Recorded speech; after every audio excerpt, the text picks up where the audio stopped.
Hi ಎಲ್ಲರಿಗೂ. ನಾನಿವತ್ತು ಉತ್ತರ ಕರ್ನಾಟಕ ಸ್ಟೈಲಲ್ಲಿ ಮಾಡೋ ತಟ್ಟಿ ಜೋಳದ ರೊಟ್ಟಿನ ಮಾಡಿ ತೋರಿಸ್ತೀನಿ. ತಟ್ಟಿ ಮಾಡೋಕ್ಕೆ ಬರದೇ ಇರೋರು ಚಪಾತಿ ರೀತಿ ಲಟ್ಸಿ ಮಾಡ್ತಾರೆ, ಬಟ್ ನನಗೆ ತಟ್ಟಿ ಮಾಡೋಕ್ಕೆ ಬರುತ್ತೆ. ಮೊದಲಿಗೆ ನಾನು 2 ಕಪ್ಪಷ್ಟು ಜೋಳದ ಹಿಟ್ಟನ್ನ ತೊಗೊಂಡಿದ್ದೀನಿ.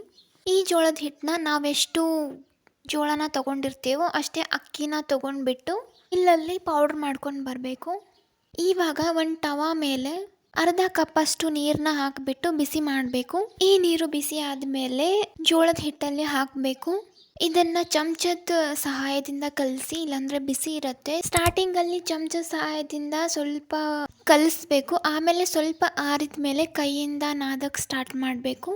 ಈ ಹಿಟ್ಟನ್ನ ನಾವು ಎಷ್ಟು ಚೆನ್ನಾಗಿ ನಾದ್ತೀವೋ ಅಷ್ಟು ಚೆನ್ನಾಗಿ ಉಬ್ಬಿ ಜೋಳದ ರೊಟ್ಟಿ ಬರುತ್ತೆ. ಇಲ್ಲಾಂದರೆ ಉಬ್ಬಿ ಬರಲ್ಲ ಮತ್ತು ಸಾಫ್ಟಾಗಿ ನಿಲ್ಲಲ್ಲ.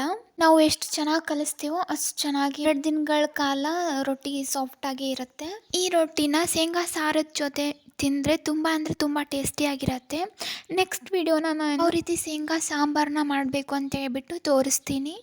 ಇದೆಲ್ಲನೂ ಚೆನ್ನಾಗಿ ನಾದ್ಕೊಂಡಾದ್ಮೇಲೆ ಅಲ್ಲೇ ಸೈಡಲ್ಲಿ ಇಟ್ಕೊಂಡು ಸ್ವಲ್ಪನೇ ತೊಗೊಂಡು ಚೆನ್ನಾಗಿ ನಾದ್ಕೊಬೇಕು. ನಾನು ರೊಟ್ಟಿ ತಟ್ಟೋ ಮನೆ ತುಂಬ ಅಳ್ಗಾಡತ್ತಂತೇಳ್ಬಿಟ್ಟು ಈ ಥರ ಬಟ್ಟೆನ ಕೆಳಗೆ ಹಾಸಿದ್ದೀನಿ. ಈಗ ಸ್ವಲ್ಪ ಹಿಟ್ಟನ್ನ ತೊಗೊಂಡು ಮತ್ತೊಂದು ಸ್ವಲ್ಪ ತಣ್ಣೀರನ್ನ ಹಚ್ಚಿಬಿಟ್ಟು ನಾದ್ಕೊಬೇಕು.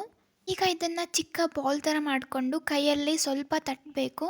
ಆಮೇಲೆ ಮನೆ ಮೇಲೆ ಒಣ ಹಿಟ್ಟನ್ನ ಹಾಕಿಬಿಟ್ಟು ತಟ್ಟಕ್ಕೆ ಸ್ಟಾರ್ಟ್ ಮಾಡಬೇಕು. ತಟ್ಟುವಾಗ ಜಾಸ್ತಿ ಪ್ರೆಷರ್ ಹಾಕಿಬಿಟ್ಟು ತಟ್ಟಬಾರ್ದು. ಜಾಸ್ತಿ ಪ್ರೆಷರ್ ಹಾಕಿದ್ರೆ ಹಿಟ್ಟು ಹರಿಯತ್ತೆ.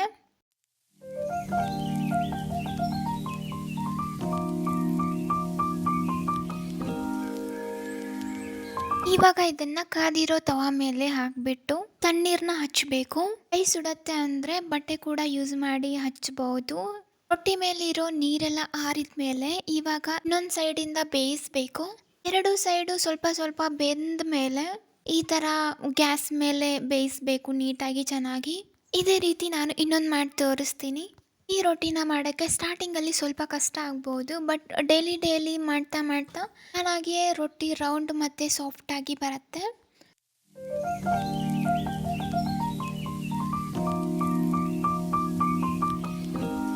ನನ್ನ ವಿಡಿಯೋ ನಿಮಗೆ ಇಷ್ಟ ಆಗಿದ್ದರೆ ಒಂದು ಲೈಕ್ ಮತ್ತು ಸಬ್ಸ್ಕ್ರೈಬ್ ಮಾಡಿ. ಬಾಯ್, ಟೇಕ್ ಕೇರ್.